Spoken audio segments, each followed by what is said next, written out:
یقیناً یہ ان کے استاد کی بہت محنت ہے۔ مکتب کے اندر بچوں کے پڑھنے سے کیا فائدہ ہوگا؟ حضرت مولانا ذوالفقار صاحب نقشبندی دامت برکاتہم نے اس کے بہت سارے فائدے لکھے ہیں۔ اکثر ہمارے اکابرین کا یہ کہنا ہے کہ جو بچے اپنی دینی تعلیم کی جگہ میں یعنی مکاتب کے اندر اپنے بچپن کا وقت گزارتے ہیں، قرآن کریم کو پڑھتے ہیں، قرآن کریم کو سیکھتے ہیں، اور وہ بچپن سے لے کر جب پڑھنا شروع کرتے ہیں اور جوانی کی دہلیز پر پہنچ جاتے ہیں تو ان کے اندر وہ قابلیت و صلاحیت آ جاتی ہے کہ وہ اللہ تبارک و تعالیٰ کے احکام کو مستقل اپنے اندر اپنا لیتے ہیں۔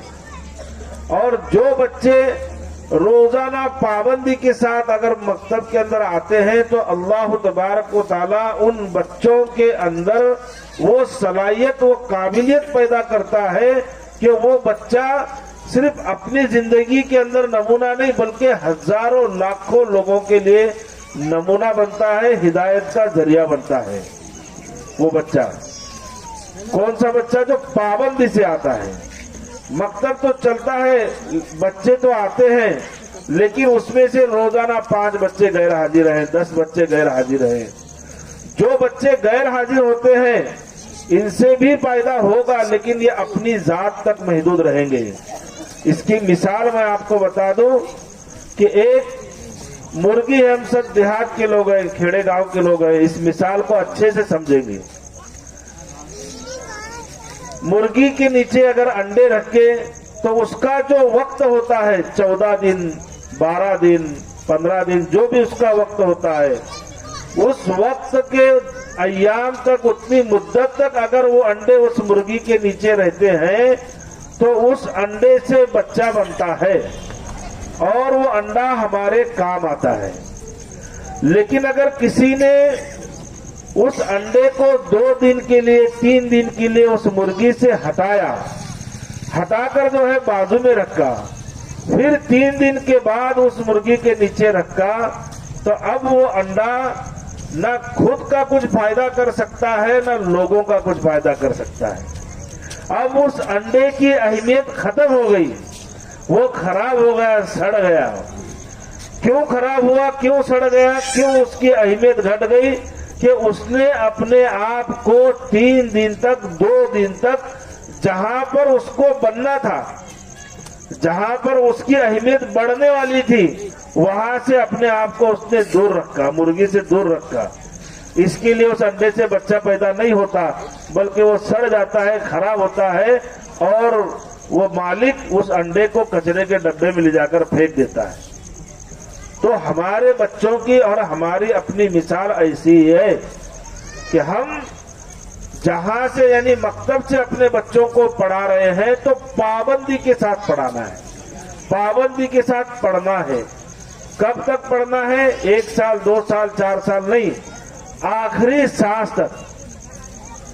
بلکہ لوگوں کا یہ ذہن بنتا ہے مکاتب کے اندر کہ ہمارے بچے چھوٹے ہیں تو ان کو پڑھاؤ، پھر یہ بڑے ہو جائیں گے تو پڑھنا خود بخود چھوڑ دیں گے۔ ایسا نہیں۔ جو بچے یہاں پر بیٹھے ہوئے ہیں، جو لوگ یہاں پر بیٹھے ہوئے ہیں، میں ان سے یہ کہنا چاہوں گا کہ اپنے آپ کو احکام اسلام کے اوپر مکتب کے ساتھ آخری سانس تک جوڑ کر رکھنا ہے۔ اور جو انسان آخری سانس تک اپنے آپ کو جوڑ کے رکھے گا، اللہ تبارک و تعالیٰ اس کے لیے رضا کا پروانہ دیں گے۔ اور کل قیامت کے دن اللہ تعالیٰ کہیں گے کہ میں اس سے راضی ہو گیا، اے فرشتوں میں جب اس سے راضی ہو گیا تو اس کے لیے جو چیزیں میں نے بنا کر رکھی ہیں، اس کے لیے جو میں نے اعلیٰ جنت بنائی ہے، اس کے اندر اس کو داخل کر دو۔ تو پابندی کے ساتھ بچوں کو بھیجنا، پابندی کے ساتھ بھیجنے کی ذمہ داری ہے کس کی؟ دادا کی، نانا کی، نانی کی، یا والد صاحب کی، یا والدہ کی؟ یہ زیادہ ذمہ داری مستورات کی ہے۔ بچوں کو پابندی کے ساتھ مکتب میں بھیجنے کی زیادہ ذمہ داری مستورات کی ہے۔ مستورات یہ کہیں گے یعنی مستورات یعنی عورتوں کی ہے۔ کیوں عورتوں کی بنتی ہے زیادہ ذمہ داری؟ اس لیے عورتوں کی زیادہ ذمہ داری بنتی ہے کہ آپ صلی اللہ علیہ وسلم نے فرمایا کہ کہ بچے کا سب سے پہلا مدرسہ اس کی ماں کی گود ہے، کیونکہ بچے اکثر اپنا زیادہ وقت اپنی ماؤں کے پاس گزارتے ہیں۔ جو والدین ہوتے ہیں، مرد حضرات ہوتے ہیں گھر کے، وہ کام کاج کے لیے باہر نکل جاتے ہیں، لیکن مستورات کو گھر میں رہنا ہوتا ہے، گھر کا کام کرنا ہوتا ہے۔ تو اس کے لیے مستورات کی سب سے پہلی ذمہ داری ہے کہ اپنے بچوں کو پابندی کے ساتھ مکتب کے اندر بھیجیں۔ آپ پابندی سے بھیجیں گے، یہ بچہ جو آج نورانی قاعدہ پڑھ رہا ہے، قرآن پڑھ رہا ہے، احادیث پڑھ رہا ہے، اس کے اندر کی جو تاثیر ہے قرآن کی، احادیث کی اور مکتب کی، جب یہ آپ کا بچہ جوان ہوگا تو آپ دیکھیں گے کہ یہ راتوں کو باہر گزارنے کی بجائے، مٹکے کے دکانوں پر ٹھہرنے کی بجائے اور شراب کھانے کے اڈوں پر ٹھہرنے کی بجائے آپ کا بچہ مسجد کے اندر رہ کر نماز کو پڑھنے والا بنے گا، قرآن کو پڑھنے والا بنے گا۔ جب گھر میں آئے گا تو آپ کی خدمت کرنے والا بنے گا۔ جیسا ایک بچی نے تقریر کی کہ ماں کے قدموں کے نیچے جنت ہے، تو اس بچی کو اس بات کا علم ابھی ہو گیا، اس کو سکھایا گیا کہ تمہاری ماں کے قدموں کے نیچے جنت ہے، تو وہ بچی جیسے جیسے بڑے ہوتی جائے گی وہ اپنی ماں کی خدمت کرنے والی بنے گی۔ پھر ایک وقت ایسا آئے گا کہ وہ بچی بالغ ہوگی اور اس کو اپنے گھر سے رخصت کرنا پڑے گا، تو اب وہ بچی کا ذہن پہلے سے بنا ہوا ہے، تو جس گھر کے اندر وہ بچی جائے گی اس گھر کے بڑوں کی عزت کرنے والی بنے گی۔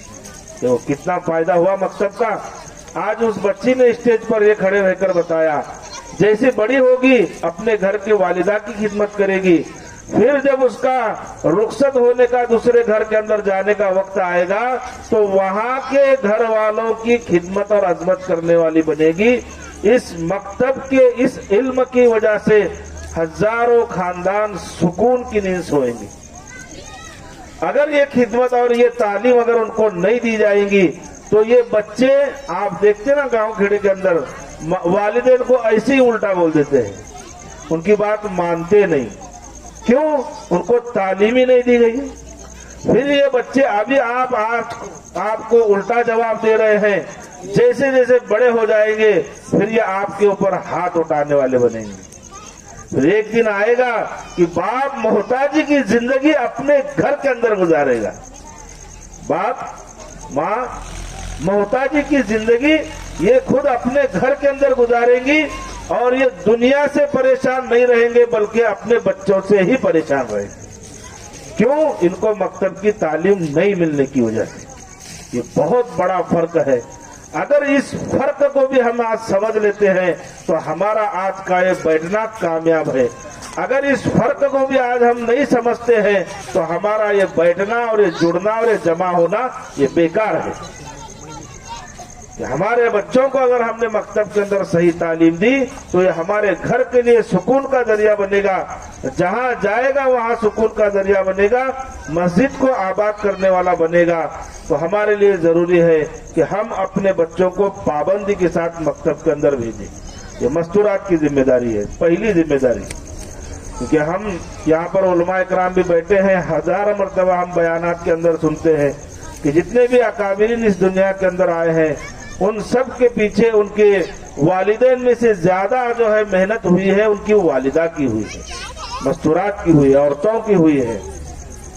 ان کی تربیت کے اوپر عورتوں کا زیادہ دھیان رہا ہے، جس کی وجہ سے اسی چھوٹے ایسے دیہاتوں کے اندر سے بچے نکلے اور دارالعلوم دیوبند کو قائم کیا۔ مولانا الیاس رحمۃ اللہ علیہ ہمیشہ نوجوان جانتے ہیں، دعوت تبلیغ کے اندر ہم ان کا نام لیتے ہیں، کیا بہت بڑے شہر کے رہنے والے نہیں تھے۔ بچپن کے اندر ان کو مکتب کی تعلیم دی گئی، جیسے جوان ہوتے گئے خود کی فکر کے ساتھ امت کی فکر کو اوڑھا اور اللہ تبارک و تعالیٰ نے پورے عالم میں ان سے کام لیا۔ حضرت مولانا قاسم نانوتوی رحمۃ اللہ علیہ ایسے چھوٹے دیہات کے اندر رہنے والے تھے، بچپن کے اندر مکتب میں پڑھتے تھے، تعلیم کو حاصل کیا، علم کو حاصل کیا، جیسے جوان ہوتے گئے خود کی فکر کے ساتھ امت کی فکر کی، اللہ تبارک و تعالیٰ نے